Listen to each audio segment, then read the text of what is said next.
ॐ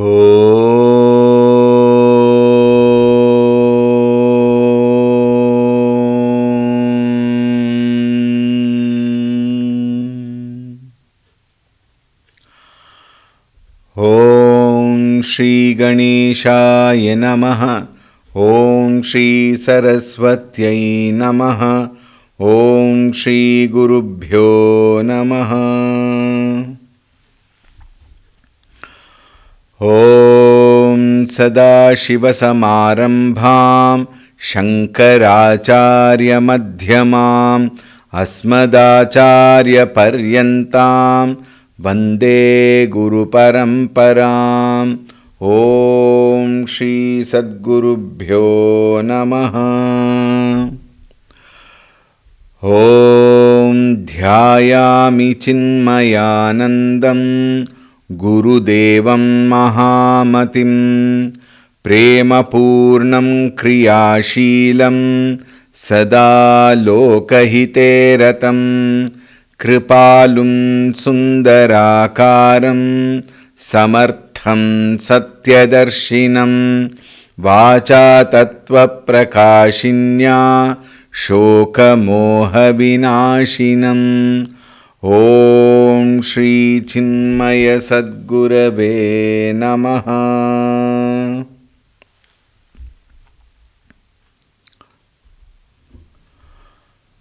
ॐ नमो नारायणाय। ॐ नमो नारायणाय। ॐ नमो नारायणाय। ॐ नमो नारायणाय।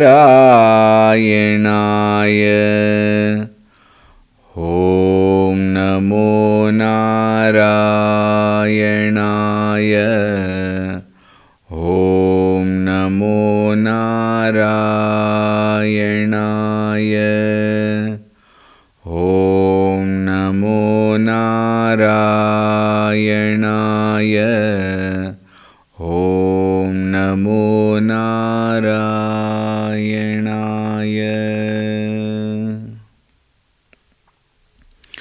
ऋतगं सत्यं परं ब्रह्म पुरुषं कृष्णपिङ्गलम् ऊर्ध्वरेतं विरूपाक्षं विश्वरूपाय वै नमो नमः। ॐ नारायणाय विद्महे वासुदेवाय धीमहि तन्नो विष्णुः प्रचोदयात्।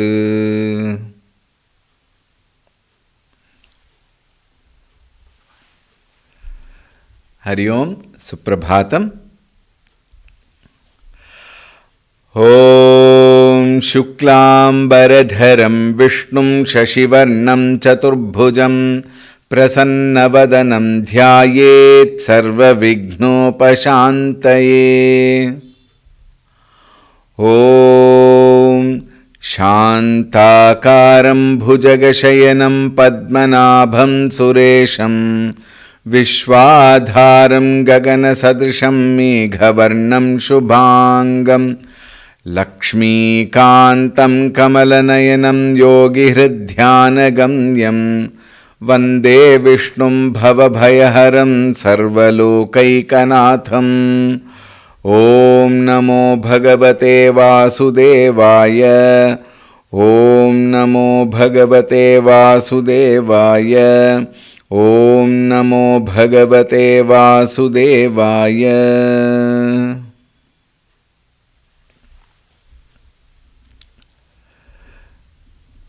We will start from the 29th.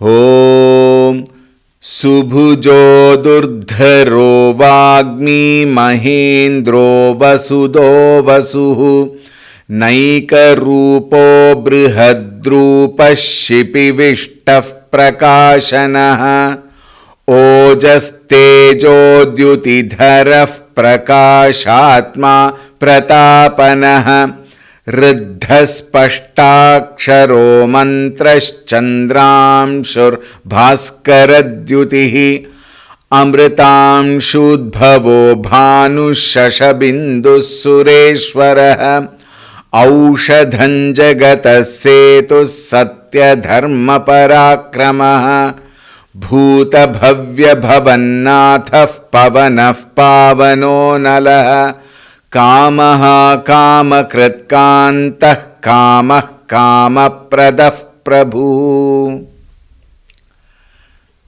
While discussing on this shloka,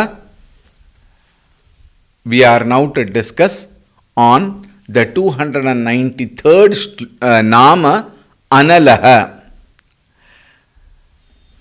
Acharya Shankara describes Na alam paryattam asya vidyate iti analaha.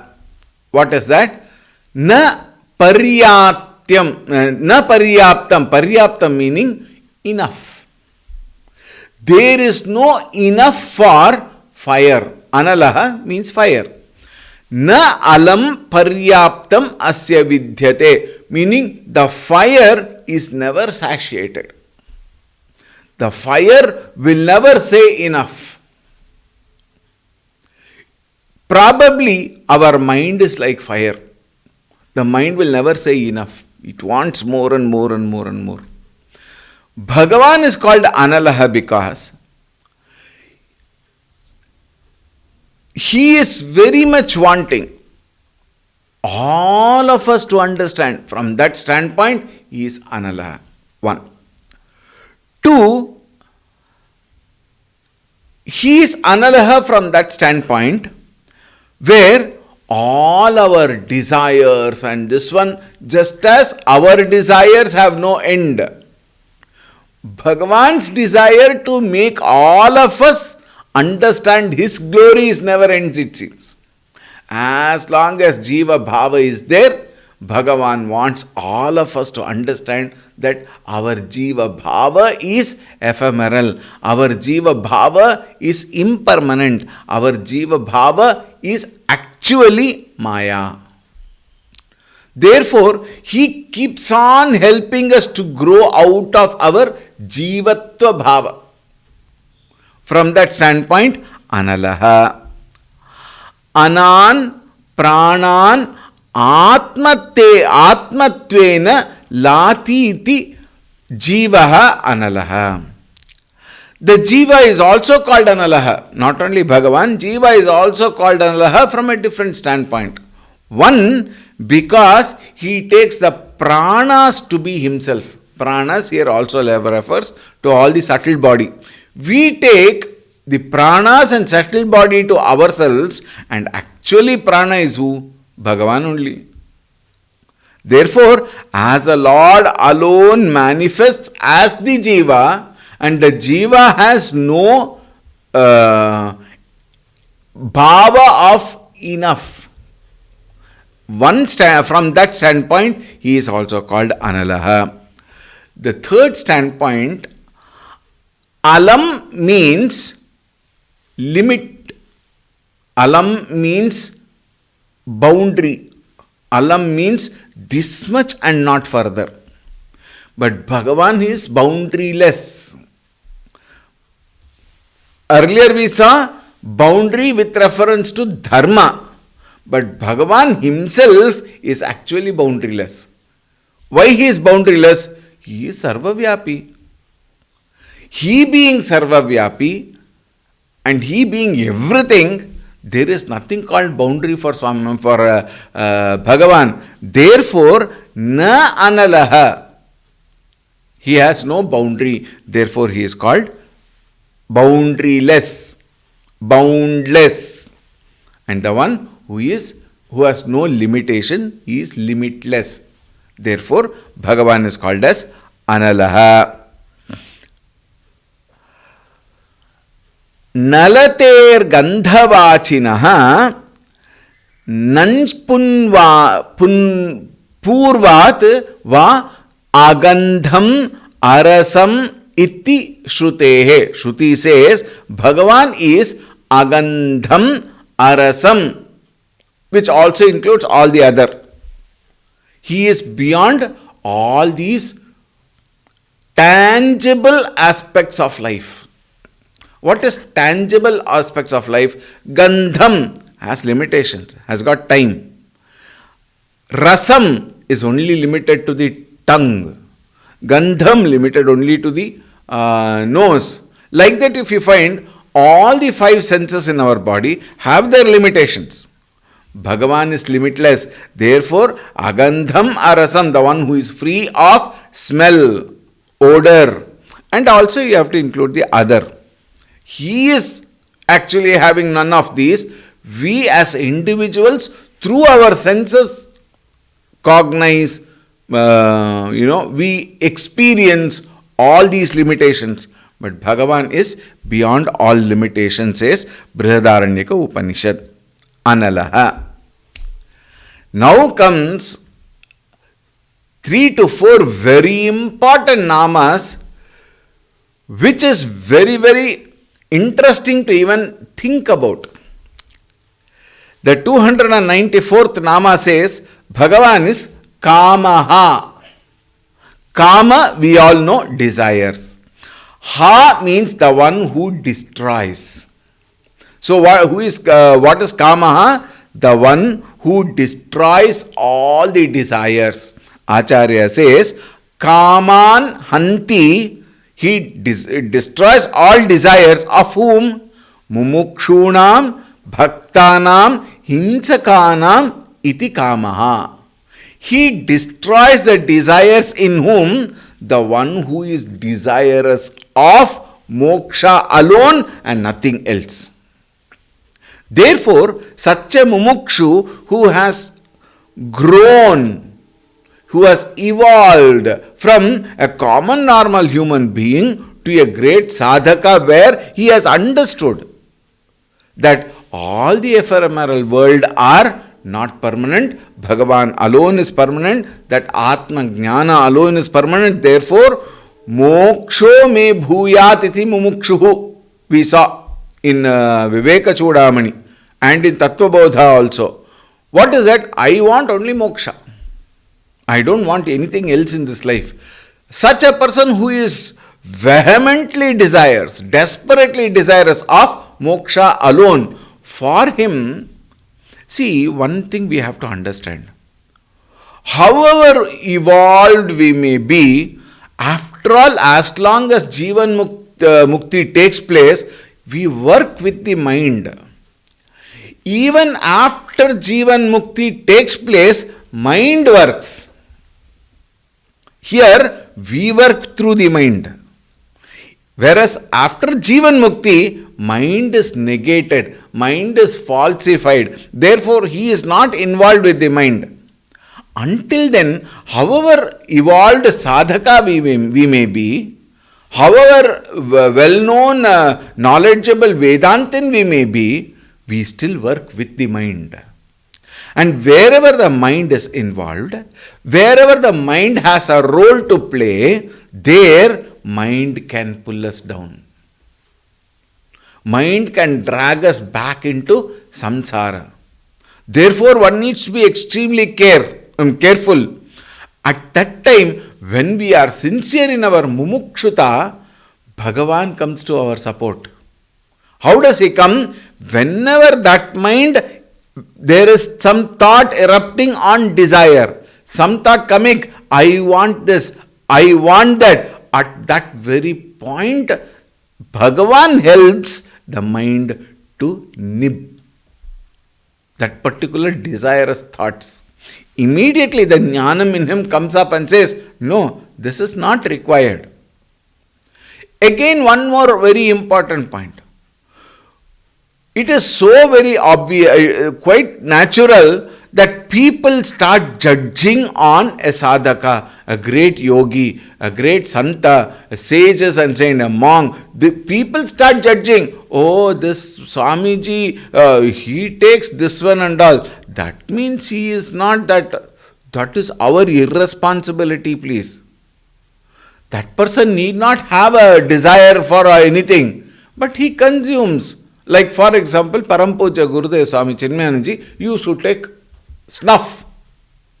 I had mentioned this earlier also in my session. He used to take snuff. So very many people think, oh, he takes nasha. That means he is not a realized soul. How can we judge about Santa Purushas? Think. Their practices, their habits has no flavor of ego in it. It is out of habit. He just take Param Puja Gurudev again. He was a great coffee priya. Very strong coffee he would take. Sugarless coffee, but very strong coffee he would take. Wherever he goes, there must be coffee. Does it mean do we have the audacity to label, oh, Gurudev takes coffee and snuff and stuff like that. He is not a realized soul. That irresponsible mind of ours may think so. But he may not have an indulgence in it. Then Kutarkavada may ask, oh, if that is the case, why should he take? Since he has no role to play, he doesn't have any, vasana, strong vasana for it, probably. But then the mind is not involved because of Jivan Mukti Lakshanat. Mind may not be involved. He may take coffee, so what? He may take that snuff, so what? So he would say, you have come, Swamiji, why are you taking that snuff? He would say, you have come up to my nose, go little further up. Meaning what? There is so much of jnana to be understood from him, taken from him. Think of that. Why should we worry? Now, when we say kamaha, he kills the desires. He kills that desperate need for anything it may be. That is the blessings of Bhagavan, to whom not everybody. Mumukshunam, bhaktanam. Why bhaktanam? A bhakta is also a person who wants Bhagavan. Not the so-called labeled bhaktas. We also call ourselves as bhaktas, but then our priority is not Bhagavan. When it is said bhakta here, those people whose first priority is Bhagavan, whose surrender at the feet of Bhagavan is complete. We have so many bhaktas like that. We have Mirabai, we have Kanakadasa, Purandaradasa. So many people are there. And in India, the endless number of people are bhaktas. For those intense bhaktas, in whom there is no value for the worldly things, but who definitely has greater value for Bhagavan and greater value for singing the glory of the Lord, chanting the Nama of the Lord, talking the Leela of the Lord. For such people, Bhagavan again blesses them with what? With less number of desires in the mind. Look at it logically also. When I am involved in certain very important aspect of my life, all other aspects of the life takes a back seat. Why? They are not important. Priorities decide. At one particular time, my work becomes extremely important. When my work becomes extremely important, I won't even care for having lunch or anything for that matter. I might postpone, I might even skip sometimes eating. But my work is very important. Why? Priority. At some other time, there might be, let us say, three aspects. One is eating, another one is my work, and third one, let us say, we'll introduce one more. India-Pakistan cricket match, finals. Then what is the priority there? If I am a great cricket bhakta, then naturally my priority is India-Pakistan cricket match. Therefore, even my work, which was very important to that extent that I skipped my lunch or dinner, my work was very important. Work also takes a back seat and cricket becomes more important. Think. Thus, priority changes from time to time, from person to person, from situation to situation. To a bhakta, Bhagavan is the priority. To a jnani, jnanam is the priority. When jnanam is the priority, the jnani will constantly think only of jnanam. For a bhakta, if Bhagavan is the priority, he will think only on Bhagavan. All the rest goes to the back seat. When it goes to the back seat, Bhagavan quietly even removes them. That is a blessing there. Bhagavan even removes certain very strong desires when our priority is Bhagavan.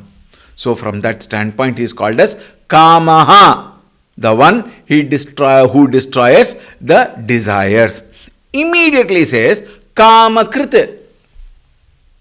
Very interesting. Vedanta is very interesting. If we don't understand properly, we will get caught into mixing them. Kamakrita, one who is the creator of desires in good people. Very interesting. There he destroys desires. Here he says he is the creator of desires. Again, what desire? This is where our understanding should be clear. We should not jump to conclusions and label. We should not jump to conclusions and say, oh, our mind is so fickle. Our mind is so irresponsible. Our mind is so immature to go on labeling. He creates desires when it is said. What kind of desires does he create? Now see, Satvikanam, the very first word clears. Satvikanam kaman karoti kamakrita. What kind of kama does he create? Satvika Purushas, there are so many people. Now look at it in two different ways. In Satvika Purusha, for the sake of leading a good life, certain things have to be done.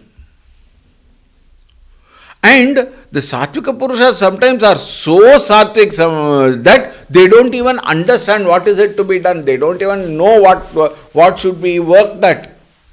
So, Bhagavan as though injects karma in them. Eat, drink, take your people around. All these you have to do. Why? Duties.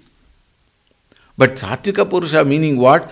There is very less of rajas and very less of tamas. Therefore, they don't understand the other side of the coin. To such Purushas, they are not mumukshus as such, but they are sattva guna pradhana manushyaha. So to them, Bhagavan creates a bit of rajas and injects some kind of desires.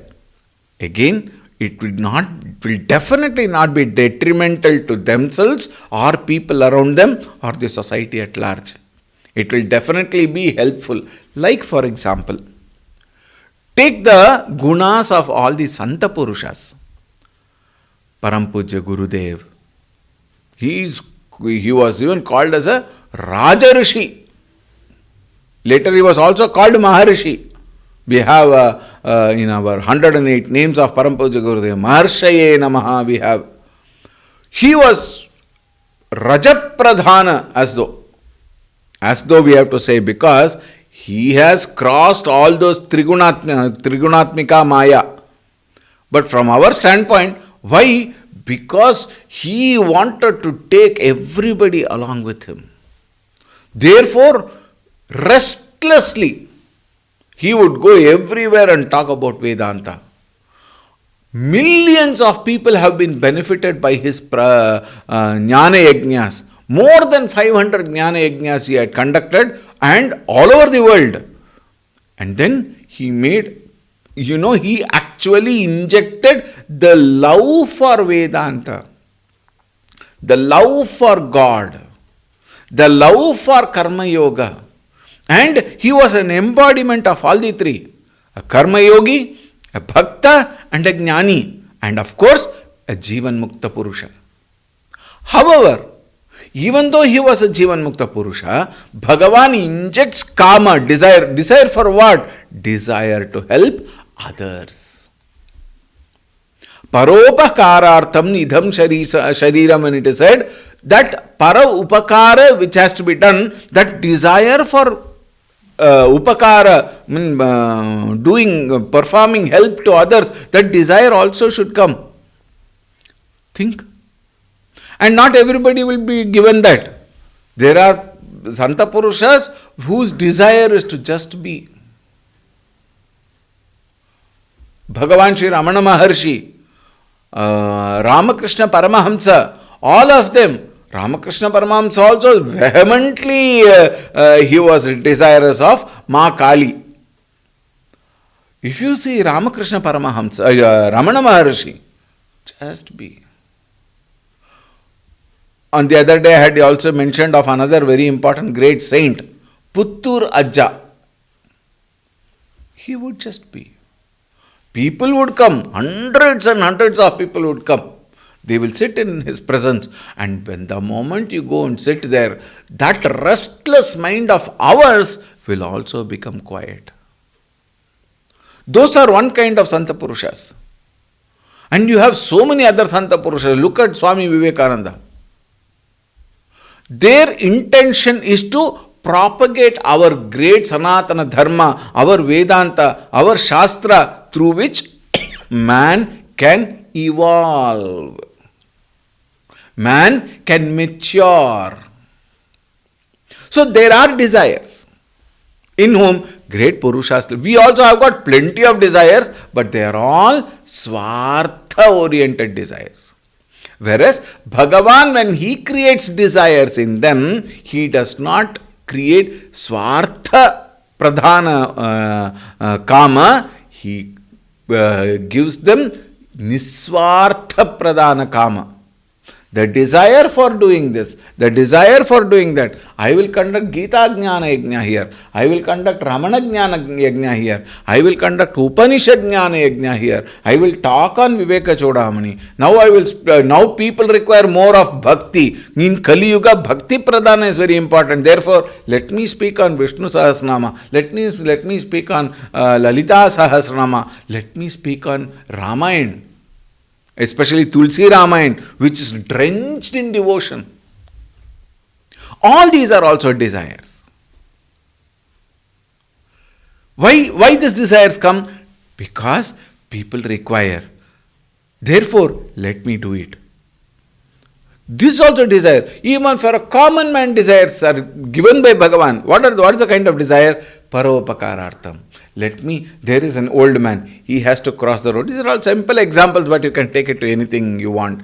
He has got to cross the road. There is enough traffic there. Therefore, I go hold his hand, stop the traffic, and then take him slowly without hurrying, fearing the traffic. There is no hurry. Slowly you take. Even that is karma.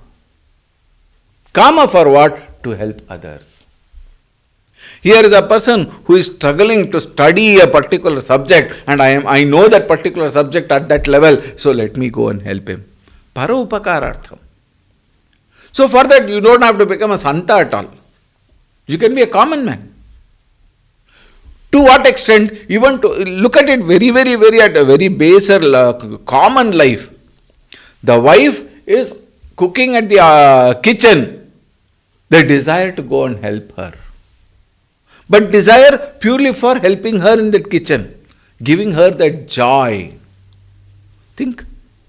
Or helping the children. Playing with the children outside, not always only for studying.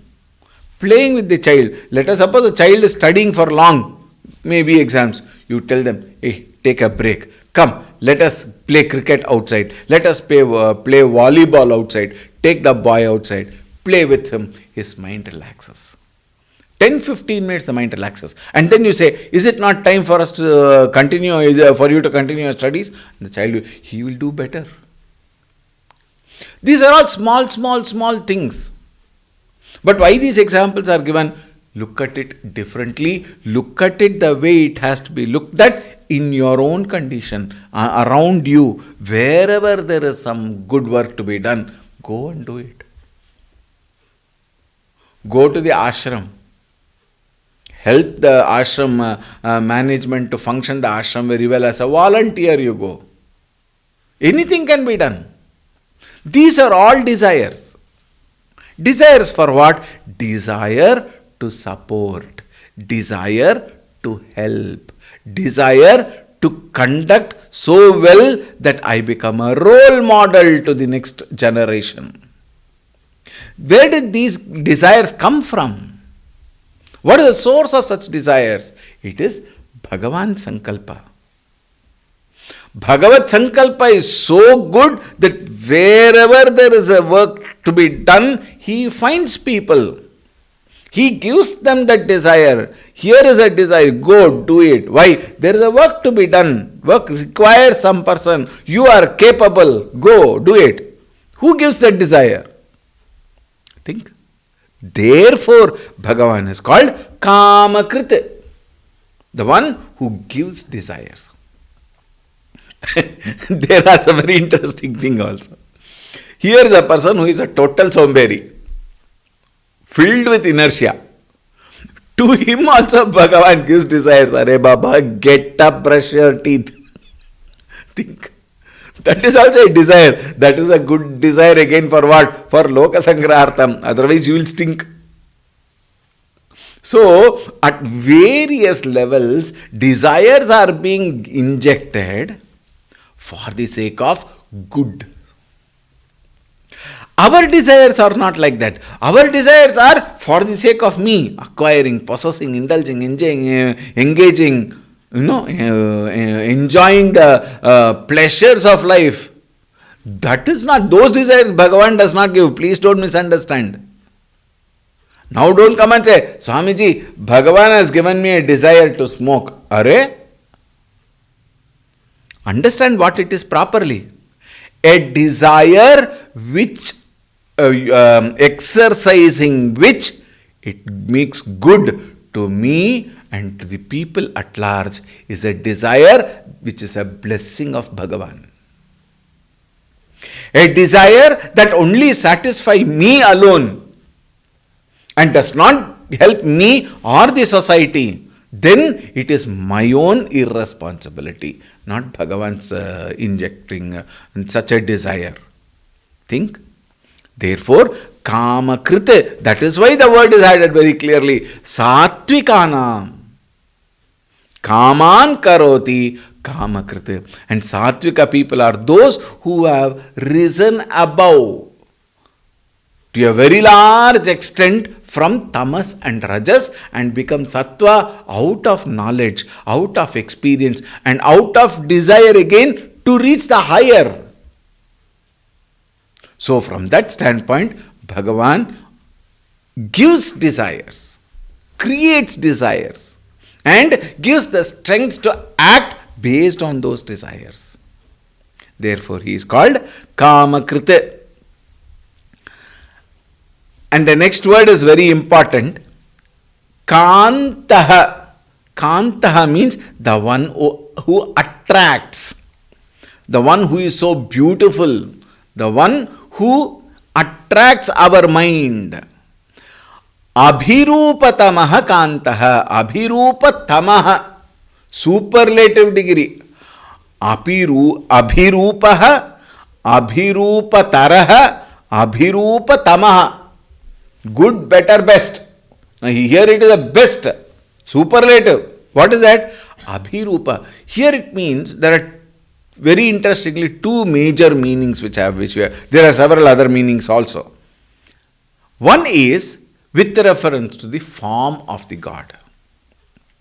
It is a personified God. It is a form that has been given by the Shastra. It is a form that has been created by the Santa Purusha for minds like yours and mine to get connected and to mature, evolve, grow. But if you see, every Rupa of Bhagavan is being made so beautiful. In the Sanatana Dharma, every Rupa of Bhagavan is so beautiful. Now see, if you consciously go and search for the reason for that Rupa, the Karana will take you to such wonderful symbolism behind the Rupa. It is not only the Rupa that is important, the symbolism behind the Rupa. Otherwise, sometimes it is very scary. Look at Ganapati, biological impossibility, but look at the symbolism. Visheshena Nayakatvam Vinayakaha. Think. Look at Sri Krishna, blue, playboy. He's a Leela Priya. Look at Bhagavan Sri Ramchandra ji. There is so much of elegance. Think. All these are beautiful rupa created for what? For a common mind like yours and mine's to get attracted. And the Leela of the Lord, that particular avatara you will find, attracts hundreds of people. Not that they want hundreds of people to come to them, but they by themselves attract. They just go and people follow like a bagpiper. Think. Wherever children are there, Hanumanji, Krishna delights them.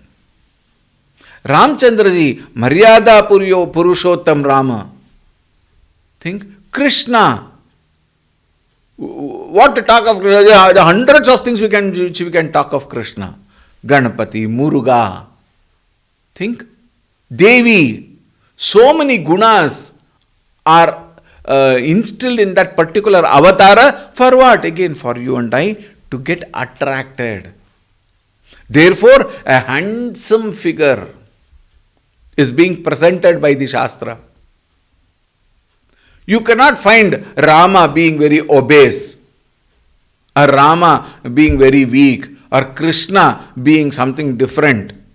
No, a form is being given to us for us to get attracted, and the Leela of those Bhagavan also is created for what? For the mind to get attracted. While the mind gets attracted towards Rama, all the qualities that are embedded in that Rama Patra, we also respect them, we revere them, and in the process it gets imbibed. A beautiful opportunity is given to us to cultivate such a beautiful qualities that are there in Rama, in Hanumanji, in Krishna, in Devi, in Ganapati. And you will also find very interestingly, in such characters, the characters which are around them also have got so much of glow in them, so much of aura in them. Bharata, Shatrughna, Lakshmana. Why? Even a boatman, Kevat, teaches so much of wonderful bhavana to us, is it not? Bhavana towards Bhagavan can be anything. You don't have to have only that kind of an atmosphere to have bhavana towards Bhagavan. Think. The one who got attracted towards Devi, a common household maid who was born in the so-called Neecha Kula according to common people. But that Neecha Kula Stree, she gave old food, previous days or even we don't know how many, 2 days old food. She gives it, sitting outside that Brahmana's house, she gives that food as Naivedyam to Devi, and that Brahmana had prepared Panchabhaksha Paramananda, so many varieties of fresh, hot food. But the Devi comes and eats that particular old stale food. Why? Because of the bhakti in her. Think. When you go to the charitra of so many Santa Purushas, Santa Mahatmas, or even the Leelas of Bhagavan, you will find that there is so much of attraction in them. And once you are attracted to Bhagavan, the gunas of Bhagavan gets automatically imbibed in them, in us. Therefore, love towards Bhagavan. Offering myself, my antakarana to Bhagavan is the best way where we can also be one with Bhagavan. And thus, when we are one with Bhagavan, when our mind is attracted towards Bhagavan, when I have no other thoughts but Bhagavan, my mind has no time for pleasures. Idle mind is a devil's workshop. So how do I keep my mind engaged? I study the glories of Bhagavan. I study the Leelas of Bhagavan. I am attracted to Bhagavan. If I am not able to study, if I am not able to get outer sources, nothing is required. Ram Nam. Only 2 aksharas. Ram. Sit and just japa. Ranama japa. Sufficient. Ram Sumeer मन, राम सुमीर मन, राम सुमीर मन राम. हे मन, राम का स्मरण करो. There is nothing else in this world worthy of it. Think. And when we start studying this Ramayana, whichever Ramayana may be, our mind gets completely attracted. When Rama becomes a priority of the mind, mind has no other priorities. Therefore, mind is constantly engaged in Rama Nama Japa or Rama Leela. And such a mind, when it has no time to run behind the whims and fancies of the world, the mind is eternally pure. Think. And that purity again attracts more towards Bhagavan. Therefore, Bhagavan is called Abhirupatamaha Kantaha. He is so beautiful and he is so attractive. Kamaha. Kamaha is one thing. Kama Krit is another thing. Now he says Bhagavan is the very desire itself. Think. Again, we must understand this very properly, clearly.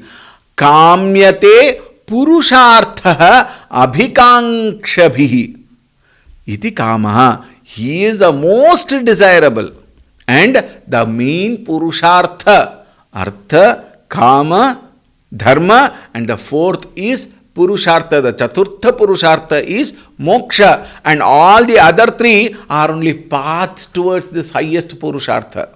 Therefore, kamyate purushartha of what? Of Parabrahma Swarupa. Abhikankshabhihi iti kamaha. The one who is desired one by everyone. How do you say so? All of us want happiness. Is it not? Without happiness, nothing is desirable to work. Isn't it? Look at the people going to office. Ayo Rama. Param Puja Guruji Swami Tejamanji would say. There are two types of people when they get up in the morning. Oh God, it's morning. Meaning what? I have to go to work. And there's another time. Good God, you have given me one more day. Think. Both are mind only. And to both of them, day is the same. But my mind is delighted and the other mind is deflated. Why? Because of that attitude. When the attitude is towards the higher, then your desire gets strength. Even in Laukika Jivana, when my attitude is something that I want, all my personality will push myself towards gaining that. Is it not? You go for a window shopping and you see one nice sari, or you see one nice beautiful shirt, or mobile. Today, this one is mobile. Attraction is mobile. You see varieties of mobile. Each one of them attracts you, and you go and spend 2 hours, 3 hours in understanding every feature of every mobile. With reference to my budget, I go and check, and then finally, after 2 hours of deliberation, finally say, okay, I will take this. You buy that mobile and come. I think the other one was better. It works nicely according to my requirement. Think. Mind is not satisfied. But the mind which gets always satisfied is when the mind thinks of Bhagavan. And this satisfaction is of two types. We do little and say, I have done enough. That is not satisfaction. That is escapism. But real satisfaction is when I don't require anything else other than Bhagavan. And he becomes the object of my desire. And he himself is that very desire, desiring him in our mind. Therefore, from that standpoint, he is Kamaha. And the next one, Kamapradaha. Kamaha, Kamakrita, Kamaha. Now the fourth one, Kamapradaha. He is the one who gives the desires. Bhaktanam Kaman Prakarshana Dadati Kamapradaha. The one who creates, who gives that kama, who gives that desire. For what? To gain him alone. Kama for gaining moksha alone. And such a kama is not ordinary desire. It is tremendous, vehement desire he gives. He gives it in full force. Why? He doesn't want that bhakta. Bhaktanam, very important. We have to understand who is a bhakta. In Tamil there is a saying, Talaila motta, nettila patta, kaluthila kotta, kavi chatta, kalila katta. That does not become bhakta. Bhakta is when I have nothing else to think of other than Bhagavan. And for him, everything is Bhagavan. And he wants to be only in the vicinity of Bhagavat Purushas. Sat Sangha, Sat Kathana, Sat Kirthana, Sat Karana, Sat Karyam, Sat Purusha, Sat Vastu. He wants to be only towards that.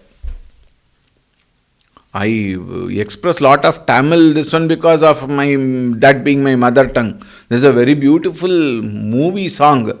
Kallanalum Tiruchenduril Kallaven Oru Maramanalum Paramudircholail Maramaven. If you want to give me a stone life, give me. But let me be the stone in Tiruchendur, where Murugasthanam is there. If you want to make me a tree, make me a tree in Paramudircholai, where there is full of forest around. Mind thinks only of Bhagavan. Think. Therefore, he gives desire. Desire of what? Desires of thoughts of Bhagavan. Kama Pradaha. We will continue tomorrow. With that, there is only one word, Prabhu. This we have dealt with very often. He is the one who is the Lord. He is the essence of everything. Prabhu, the Lord of Lords, we have seen several times. Therefore, Prabhu, the one who is Prakarshena Bhavanat Prabhu. He is everywhere. He is everything. With that, we conclude the 32nd shloka. We will take up the next shloka tomorrow. Om Shanti Shanti Shanti Harihi Om Shri Gurubhyo Namaha Harihi Om.